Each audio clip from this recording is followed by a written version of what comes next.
எழுதிய தூய நற்செய்தியிலிருந்து வாசகம். மரியா கூறியது: ஆண்டவரே, எனது உள்ளம் போற்றி பெருமைப்படுத்துகின்றது.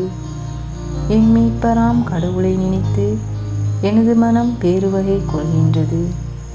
ஏனெனில் அவர் தம் அடிமையின் தாழ்நிலையை கண்ணோக்கினார். இது முதல் எல்லா தலைமுறையினரும் என்னை பேறு பெற்றவர் என்பர். ஏனெனில் வல்லவராம் கடவுள் எனக்கு அரும்பெரும் செயல்கள் செய்துள்ளார். தூயவர் என்பதே அவரது பெயர். அவருக்கு அஞ்சி நடப்போருக்கு தலைமுறை தலைமுறையாய் அவர் இரக்கம் காட்டி வருகிறார்.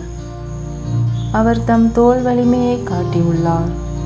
உள்ளத்தில் செருக்குடன் சிந்திப்போரை சிதறடித்து வருகிறார். வலியோரை அரியணையினின்று தூக்கி எறிந்துள்ளார். தாழ்நிலையில் இருப்போரை உயர்த்துகிறார்.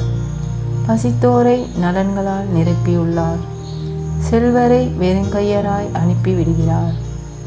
மூதாதையருக்கு உரைத்தபடியே அவர் ஆபிரகாமையும் அவர் தம் வழி மரபினரையும் என்றென்றும் இரக்கத்தோடு நினைவில் கொண்டுள்ளார். தம் ஊழியராகிய இஸ்ரேலுக்கு துணையாக இருந்து வருகிறார்.